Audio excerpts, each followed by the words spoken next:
So Alcoholics Anonymous is one alcoholic helping another. It's a hand-in-hand link in the chain, starting with Bill and Bob and going down through this legacy of sober members. That's what our groups do. That's the way that our communication works in general service also. It's a link in the chain from the member to the group to the district to the area to the delegate to the conference. I heard it through the grapevine. Welcome. It's the AA Grapevine half-hour variety hour, featuring the collective voices of Alcoholics Anonymous. Hey, Don. Hey, everybody, I'm Sam, an alcoholic in Palm Springs, California. Hey, Don, what have you been up to? I'm GSR for the General Service Representative, the contact person between the home group and the service structure. Right. I'm GSR for my home group here in North Carolina, and I go to the district meetings, and I went to the Area 51 Spring Assembly for the weekend. That's the North Carolina Assembly, and it was June 17th, 18th, and 19th. Wait a minute, Area 51, isn't that like out in Nevada or something? No. You're going to hear about that. Oh, okay. Well, you and I talked a little bit about you doing that, and we thought it would be cool to do some interviews and kind of give an audio picture of how the assembly operates. Yeah, so I'm like a court reporter. I set up interviews with what we Quakers would call weighty friends, the big wigs. And I was thinking, this is going to be great because it's the chair people of the area, but I got so nervous to talk to them.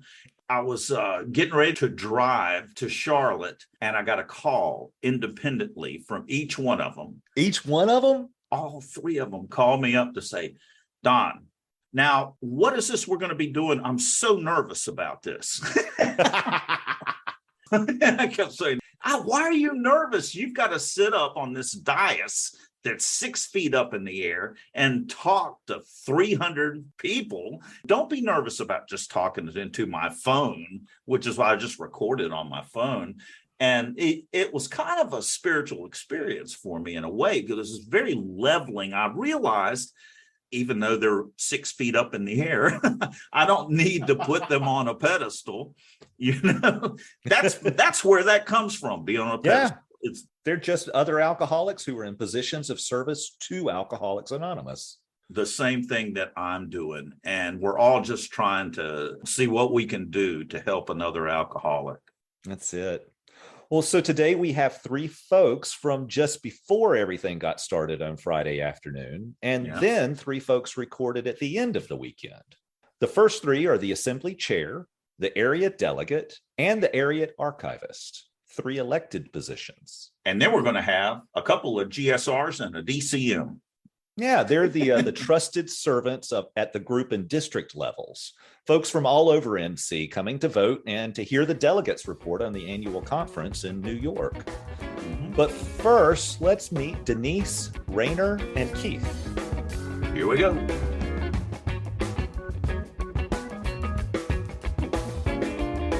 Grapevine does not accept donations, but you can offer your support by making a purchase at store.aagrapevine.org or by the Carry the Message gift certificates to sponsor Grapevine subscriptions for alcoholics in need. That's store.aagrapevine.org. Order a copy of the new book, Fun in Sobriety, and join us August 22nd for a group discussion. Participate by calling 212-870-3418 with your reflections on fun in sobriety, and we may play it on the show.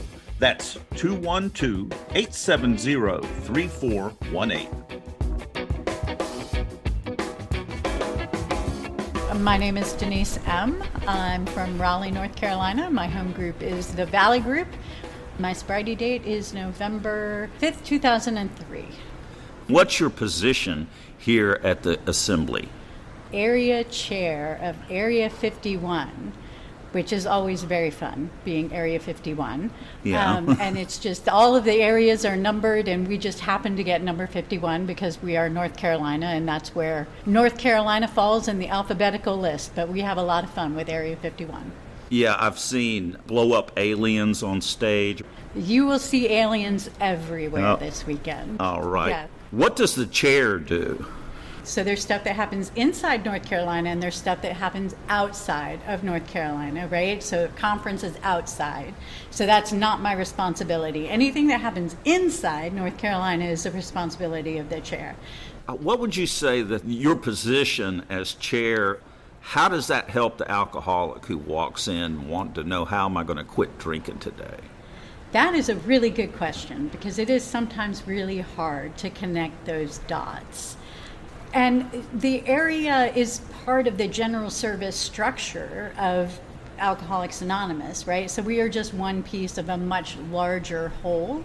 So if you're at your home group and you think of an idea for the most magnificent pamphlet ever, right, that nobody's ever thought of, and you think Alcoholics Anonymous should make this pamphlet, home groups don't do that service, right? That's something that's done at a different level, much farther down the triangle. So if you wanted to follow the structure, you could at your home group vote on it and say, yes, that we think this is a good idea, and bring it to your district, and the district might agree and say, yes, that's a good idea. And then it would end up on the area agenda, and the whole area would discuss it. Maybe the whole area decides this is the best pamphlet ever, and we really need to get this done. Then it would go to conference, right? So that's how we would fall into that, like getting this pamphlet out the door that would help the suffering alcoholic. That's how the area could assist in that process. And when you say go to conference, you mean that it then would go above the area level to the below the upside down triangle. I always get that wrong. Yes. Yeah. So what's something that has happened since you've been area chair that really just tickles you, that you've been able to see through? Coming back to in person. I mean, Yeah. it's been thrilling, right? No kidding. Well, I was alternate chair before I was chair. So I, worked hand in hand with our previous area chair as we moved from in-person assemblies to a virtual format. And it's been thrilling to be back in person. But another really cool thing, and this might be too much of a nuanced thing, but I think it's really cool, is because we got so used to using virtual platforms, we've carried that into the way we do business in the area. We have subcommittees, and they all have started using Zoom accounts and meeting more regularly, which has been really cool to see that people don't have to get in their cars and travel to do service work, because that's not really very efficient, especially with gas being as expensive as it is right now. So we've been able to use some of those virtual tools and pull them in and make them part of our everyday business. I even called a virtual officers meeting at one point, which had never been done before, I don't think, as a previous area chair. Yeah. What do you do to stay sober today, and how does this work fit into your recovery? I have a sponsor who continuously reminds me that I can't get so busy doing service work that I forget that I'm an alcoholic and I need the program too, right? Because area chair is a big job. It takes a lot of time, but I keep doing what I've always done, right? I go to meetings, I have little service jobs in my home group, nothing big. Yeah. Sponsor people, continue to stay in touch with my sponsor, just stay plugged into the program. So I do everything I did before. I just have this other extra stuff that I do too. Well, Denise, thanks for talking with us. Thank you so much for being here. I hope you get some really good interviews this weekend. My name is Rainer L. I am an alcoholic. My sobriety date is January 2nd, 2005. My home group is at the Crossroads in Wilmington, North Carolina. Rainer, what is your position at the assembly? So I am currently serving as Area 51's delegate. I'm a Panel 71 delegate, which means that I'm in my second year. I always try to remember that my real position is member, that there's no higher position in AA than member. What does the delegate do? I travel around the area. I speak with members about their thoughts and concerns about the issues on the conference agenda so that I can carry those voices with me and contribute them at the General Service Conference. And the General Service Conference, describe that for somebody who doesn't know anything about the structure. A spiritual experience not to be missed. There are 134 conference members. There are 93 area delegates from across the United States and Canada. We have 21 trustees, alcoholic and non-alcoholic, our paid staff members at the General Service Office. It's an annual conference, happens for about a week. It was in Brooklyn this year, which was really neat, and it was in person, which was a fantastic treat. What can you tell us that happened at the conference that would be of interest to everyone? So there was a lot of buzz after last year's conference about the things that we did with the revision to the preamble, the approval of the production for a 5th edition of the Big Book, the plain and simple translation of the Big Book. We did the work of Alcoholics Anonymous this year, but I think that the character of the conference was much more in the prudence and the things that we didn't do. Mm-hmm. How does higher power fit into the work that a delegate does? The alcoholic that I am, selfish and self-centered to an extreme, to be able to step back from my proud assumptions that I know what's best for me, that I know what's best for you, to learn to listen to the collective wisdom that's being shared from other people, to consider the fact that I could perhaps be wrong, and to come to an organic, God-driven group conscience, to come together with other people. I was never interested in another person's understanding. I had my way, I had my will. Yeah. Being part of something else is a big part of my spiritual understanding and my relationship with God. Have you ever seen higher power move an assembly or move a conference where you've seen something change that you could say, this is bigger than the driving force of individuals here? Yes, and one of the great ways that happens within our service world is in the minority opinion. So typically what happens is we have our full discussion and then we have a vote. And at the conclusion of a vote, the chair will ask for the minority opinion, for the people who voted against, and they have an additional opportunity to speak. And over and again, I've seen that quiet voice of the minority bring up a point or a principle which had not been previously considered, and it reverses the whole direction of the group. Yes, I've seen that. And the way AA works is really remarkable in that it's not just the majority opinion. And in general service, I am the Area 51 delegate, but I'm there to serve Alcoholics Anonymous as a whole. And so by listening to the group, I have an opportunity to act on information not considered and to allow for the expression of the God of our second tradition. Well, Rainer, how do you stay sober today, and how does the work that you're doing as delegate fit into that? So I try to remember first and foremost, I'm not cured. What I have is a daily reprieve contingent upon the maintenance of my spiritual condition. And one of the ways that I try to maintain that is through connection with other people. I was told early on that I could measure my distance from God based on my distance from other people. So having regular contact, going out into the world, is an important part for me as a recovering member. I was a shut-in drunk at 24 years old. And so to be a part of life at last, that was what I first found as the magic of alcohol when I was 13, sitting on the tracks and drinking a 40, was this feeling of being part of life. So to go out into the world, to engage with other people, it's a spiritual connectedness. Of course, I have the personal recovery in terms of regular communication with a sponsor, a prayer life, sponsees, a home group when I'm in town and able to attend it. Yeah.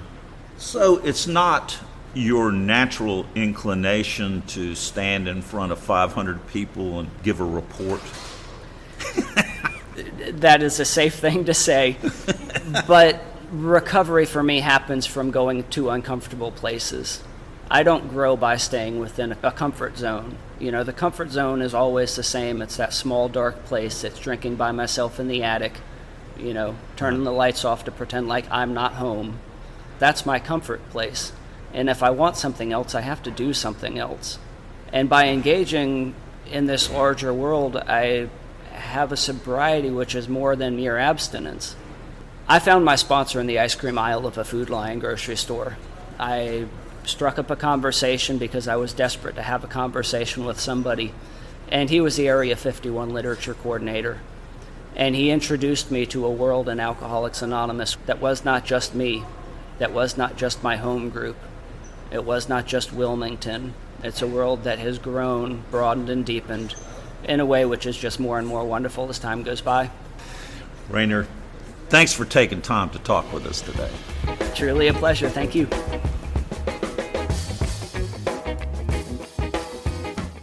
Hey, I'm an alcoholic. My name is Keith. Sobriety date is 6/7/99. My home group is the Morning Meditation Group, and we meet in Cary. I am the Area 51 archivist. It's a 6-year commitment. It's the only one that's 6 years, and I'm in my 5th year. And it's my favorite service position I've ever had because I love history. Archivist is history. What does that involve? In Area 51 for AA, the scope is basically that we're collecting information on AA history related to North Carolina. Most of it is tapes, a lot of records from our committee and assembly meetings, and just whatever people have donated to the archives over the years. What's something that's in the archives that really trips your trigger? The first thing that came to mind is a letter from Dr. Silkworth to one of our members. Somebody wrote to Dr. Silkworth in the 40s and invited him to come speak, and they went back and forth, and Dr. Silkworth shared with that person what he thought the solution was. Wow. That was very interesting. There's another gentleman who, they had a club in Henderson, North Carolina, and every letter he wrote, he created a copy of it. So we have all of his letters that dealt with the home group at that club and the club, and a lot of the correspondence with him and those letters really tripped my trigger. Wow, what is it about them? Just the stories. Yeah. So I love stories. AA's got its own story. Everybody's got their story, right? That's where I connect with people. So all of those letters, there's a story. So he's writing a letter to Bally because he wants to have slot machines in his club. He's writing to a place to get a pool table. And then there's stories of like, hey, we haven't seen you for a while. We need to get your keys back. Or, hey, if you want to be a part of our group, you have to do X, Y, and Z. And this is before the traditions came out. So they were doing their best. I'll go in there. No one's ever gone through and documented everything we have, and I'm in the process of doing that and putting it into a database. And so when I go in there and I start looking through stuff to put it in the database, I just get lost in the stories. And it's like 4 hours later, and it's like, oh, wow, I was only supposed to be here for 10 minutes. So how does being an archivist help you in your recovery? The stories, again, my whole life I've told myself stories. So there's big stories and there's little stories. So my big story coming into AA is I hated my father and I couldn't let go of hating my father. That's a big story. I kept telling myself over and over every day, I hate my father for X whatever reason. Another big story was I could drink like a normal person. When I came into AA, and I had no way of letting go of those stories. So I come into AA, they talk about our solution, the steps, and a relationship with a higher power, a home group, service position in my home group, and then helping other men get and stay sober. All that stuff helped me let go of these stories. So the big story with my father, I was able to let go of that through the steps, right? But every single day, I tell myself little stories. So I'm driving and someone doesn't drive the way I want them to. I'm telling myself a story, and I've realized through reading all these stories in the archives that I can let go of them if I want to. I can stay in a state of dis-ease that might take me to a drink again, or I can let go of these stories that are going over and over in my head with the steps. There's a lot of parts to we will not regret the past nor wish to shut the door on it.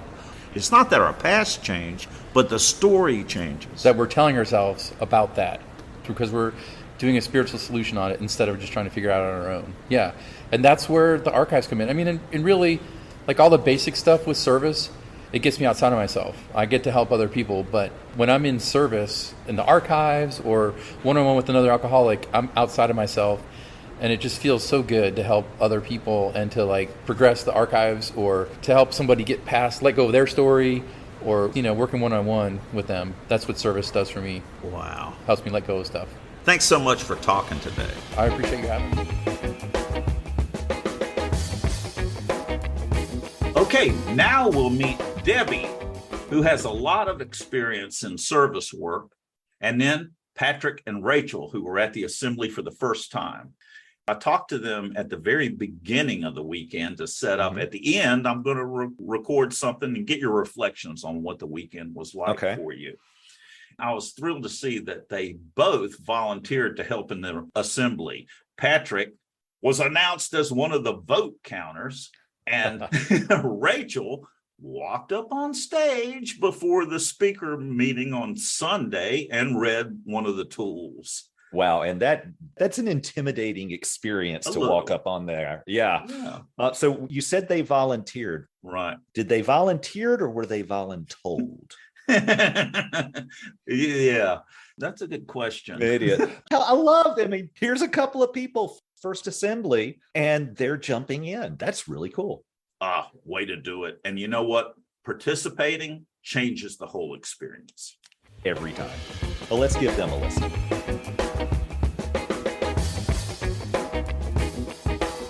Hey, I'm Debbie and I'm an alcoholic. I'm from Wilmington, North Carolina, and my home group is the Midtown group. Is this your first assembly? No, it is not. I've been coming to these assemblies since about 1999. And the first time I came, someone brought me here. I had no idea what an assembly was. My brother had just died suddenly. I was confused, just kind of lost and didn't know what I was doing. And I'd been sober for about 10 years before I went to my first assembly. And it was like going to this magical place where people were just so excited about service. And I was hearing about all the services that had impacted me before I got sober and then during my recovery, corrections, treatment, public information, but I was never really aware of how it all worked and how I could contribute to that process. So how long have you been a GSR? Well, I'm actually a DCM now, but I was a GSR in the early 2000s. Then my son was born. I took a little break. I've always had corrections commitment, but my real service and general service has probably been the last 6 years. And I was a GSR at my home group, and I've always been part of a home group that had a GSR and strongly encouraged the alternate to go to the assembly. So going to these assemblies, it was like that's how I learned about the process, what was in the service manual.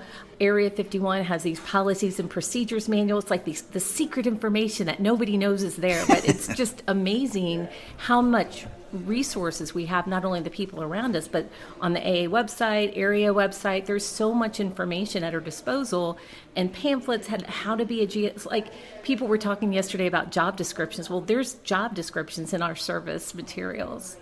Yes, job description. What's a DCM? A DCM is a district committee member, and we work to get the groups in our district excited about service and encourage them to come to the assemblies. We encourage them to put on workshops, and we just try to reach out to them to let them know what's going on at the area and the GSO level. Debbie, what's something that's happened this weekend that's really struck you? What's been amazing is seeing the women in my sponsorship line, in my home group, and in my district just really get excited, and men, of course, but just get them excited about service and seeing how they're participating in the process. And we got a whole group of people to rent a van and go to the pre-conference, and every single one of those people, except for a couple, are here today this weekend. So just watching them, sit through the meetings, ask questions, vote, participate. It's been a spiritual experience for me to see that happen and to see what was somebody brought to me when they just brought me to my first assembly. I get to see that happen to other people. What's something that you could say, a way to interest someone who is new to AA to the idea of participating at the district level or perhaps coming to assembly? I would say go to a district meeting, even if you don't know what we're talking about. Somebody brought me to my first district meeting. Someone brought me to my first assembly. And it wasn't until years later, I can look back and see what happened.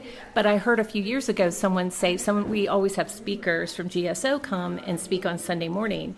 And they said, getting involved in general service will change your life.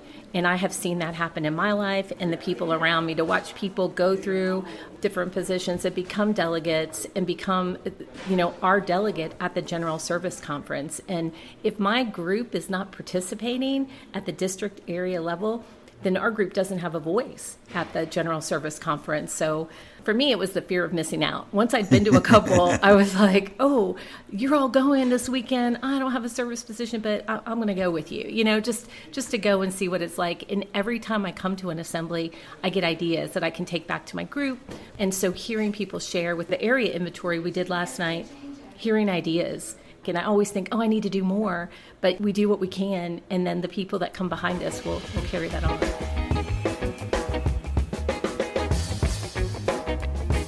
Hey, I'm Patrick, and I'm an alcoholic. My home group is the Boiled Night Owls. I'm from Raleigh, North Carolina, and my sobriety date is October 20th of 2020.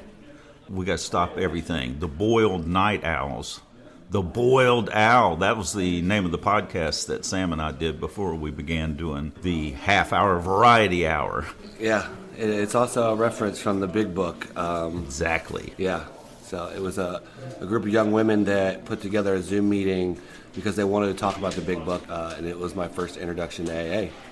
Is this your first time as a GSR? Yes, this is my first time as a trusted servant, as GSR. As a result of my experience with AA and Zoom, I hit the streets and found the people in Raleigh that were a part of the fellowship. How do you think that coming to an assembly that's all weekend long is helping your sobriety? Well, it just shows me the fellowship is a lot larger than I thought it would be. You know, we're in North Carolina, but there's 300 people here that I would have not necessarily met. It's just opened my eyes to a lot more of what the fellowship is. What's one thing that's happened this weekend that has been fun? I really enjoyed going through the archive rooms, just seeing some of the history. AA's been around for 87 years now, and there's so much that I don't know. So just getting bits and pieces and snapshots of time, what was AA way before I even got here, that's something I enjoy looking into. Yeah. I'm Rachel. I'm an alcoholic. I am from Wilmington, North Carolina. My home group is Living Sober. We meet at Wrightsville Beach, and I am in District 3. Rachel, is this your first assembly? It is my first assembly. So we're recording this now on Sunday, and we've had all day Saturday from... All day. It was like all day, ending late at night. It That ended is at correct. 11 o'clock. So what's your general impression? So I really didn't, I knew the agenda items and what we were coming to do, but I don't learn unless I experience something. So this was really fascinating for me. How does this relate to you staying sober? For my personal recovery, this weekend was really important to me because recently I've experienced some personal losses with people as a result of this disease. So, I'm sorry. That's okay. But having a daughter myself, it was just really important to be a part of the conversation of preserving AA for future members. It's been really hard for me to go to meetings recently just because of the personal heartache, but being here and being a part of this service work has kind of allowed me to get reconnected and get re-enthused on what I can do to ensure my own sobriety and ensure that this is available for future alcoholics. Which is what it's all about. Right. What's your favorite thing that's happened this weekend? So I think it was probably the agenda item that aroused some controversy and people came to the mics. And what originally would have been my vote or the home group's vote on the agenda item was swayed by informed decision from the collective whole. That was really fascinating. I also learned call the question. I didn't know what that meant. So I told my sponsor, I said, can I do that at my next business meeting for my home group? Yeah, just not too early. Correct. Call the question is a way someone will say, we've had enough discussion. It's time to vote. Right. I was excited that I got to really see, our group conscious in action. Wow, yeah, me too. I also was going to vote the other way, and after the discussion on all the points that were brought forth, I was swayed, and in fact, almost everyone was swayed to change their vote. Yeah, that was another interesting thing, was that after the discussion, it was still practically unanimous.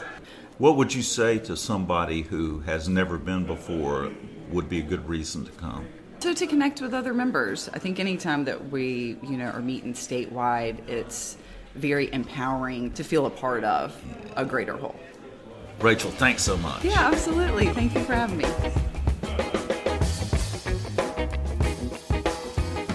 I love hearing these people who are showing up to take care of AA for us and just, their experiences on this stuff. It charges me up. Yes, indeed. Well, here's the truth. I found the whole thing to be incredibly boring. And incredibly stimulating. At the Is that same another one of those AA paradoxes? yeah. That's the way life is. I mean, life is boring, and sometimes you just have to do the boring parts to get to the good parts. The business part of the assembly, it's tedious, but I know it's important. I know it needs to be done.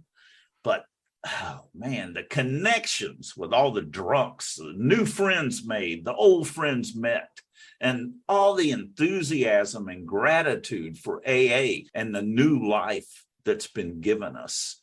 To sit there and all of that and hear everyone express it and to see it, it's infectious. I am charged up. It's a consummation devoutly to be wished. Yeah, you took the words right out of my mouth there. It's Shakespeare. Oh, I just want to say, though, you said the business part is tedious. I just want you to remember that there are people like me that love the business parts. That's right. I was talking to the DCM for my district, and she said that the more you learn about it and the more you see it operate, it becomes less tedious because it becomes a lot more meaningful. Yeah, very true. That's definitely my experience too.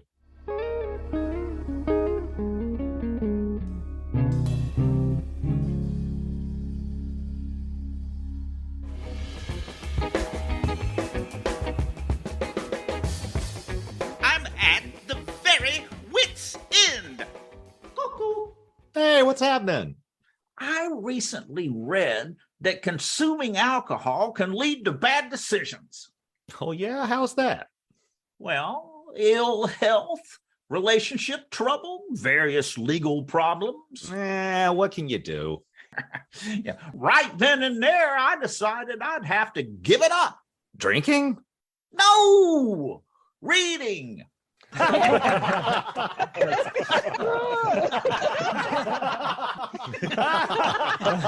It's really not that funny.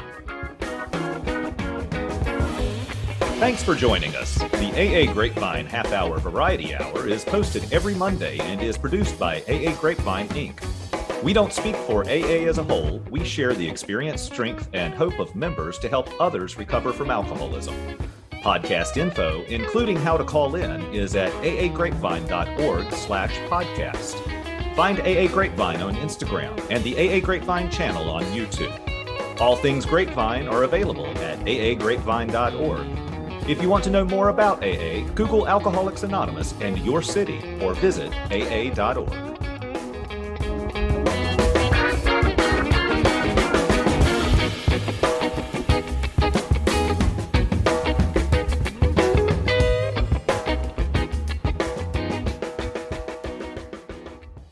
Thanks, Sam. Hey, Don, thanks for jumping in and doing all that. I know that you kind of missed having the little salmon-y cricket on your shoulder throughout the whole thing. He's always there.